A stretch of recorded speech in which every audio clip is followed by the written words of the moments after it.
Hello and welcome to the Bench Report. You're listening to Amy and Ivan. Today we're looking at a recent parliamentary discussion about asthma.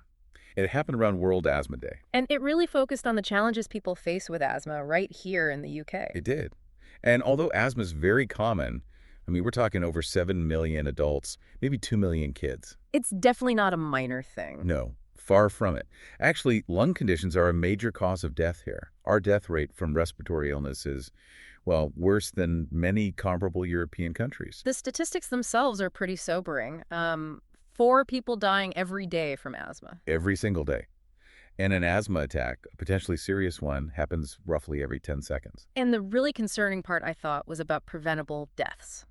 Over 12,000 in the last decade. And that 2014 review finding that two-thirds of those, could likely have been prevented. That preventable word just hangs there, doesn't it? It really does. And beyond the human cost, there's the financial side. Asthma and COPD together cost the NHS something like $9.6 billion a year. That's huge. Over 3% of the whole NHS budget. Exactly. And then add lost productivity, people off work. The wider economic hit is maybe closer to $13.8 billion. Wow.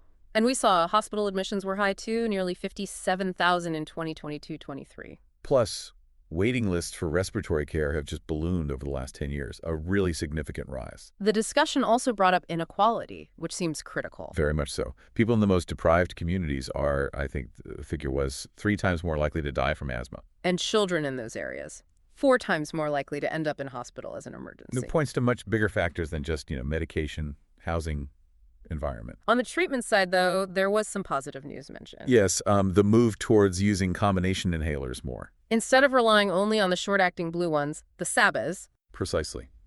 Because of safety concerns with over-reliance on those.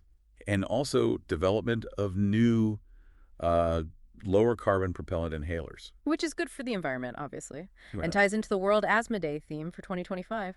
Make inhaled treatments accessible for all.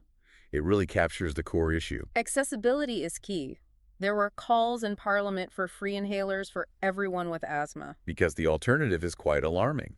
A study found 57% of emergency admissions involve people skipping doses because of cost. Which is just terrible. And the idea about dose counters on emergency inhalers. Seems essential. So many people apparently don't realize their emergency inhaler is empty until they really need it. Which could be disastrous. Absolutely.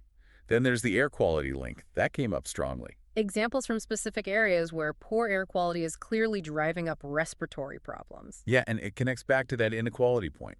Higher asthma rates often found in more deprived parts of constituencies. Linked to pollution, but also housing conditions like damp and mold. So it needs a joined-up approach, doesn't it? Looking at pollution, housing, transport, lifestyle. Not just the Department of Health.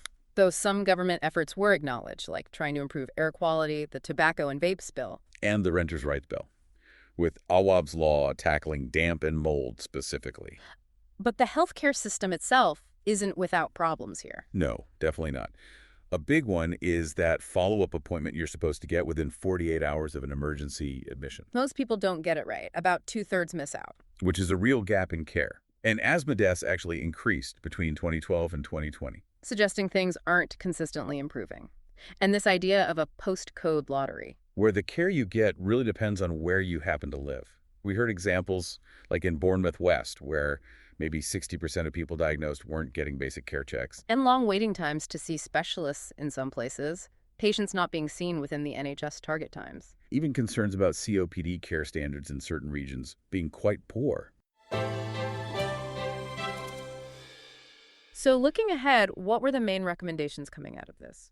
Well, setting actual national targets to cut preventable asthma deaths was a big one. Makes sense. If they're preventable, let's prevent them. And improving access to the newer biologic medicines for those with severe asthma. Yeah.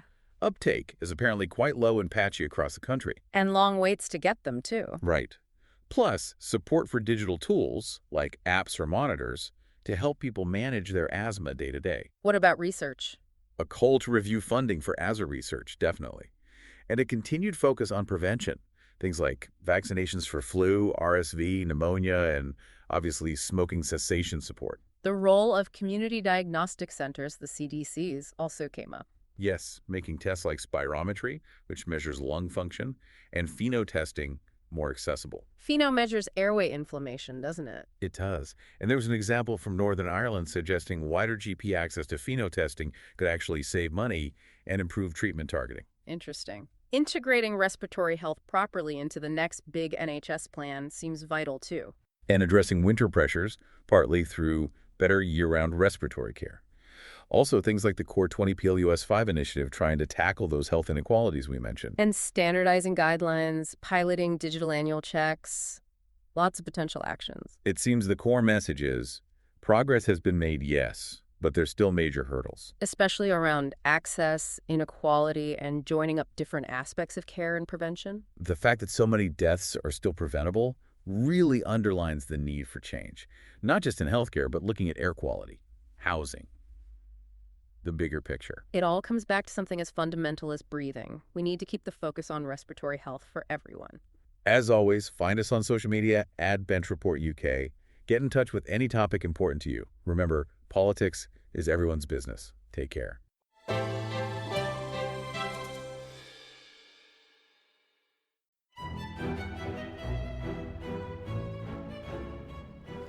Hello there, this is Tom, the producer of The Bench Report.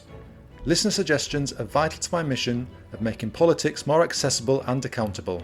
So, if you have an issue that's really important to you, personally or professionally, and want to know what those in power are doing about it, please get in touch via email or via our socials at Bench Report UK. I'll grab another coffee and start scanning those parliamentary archives.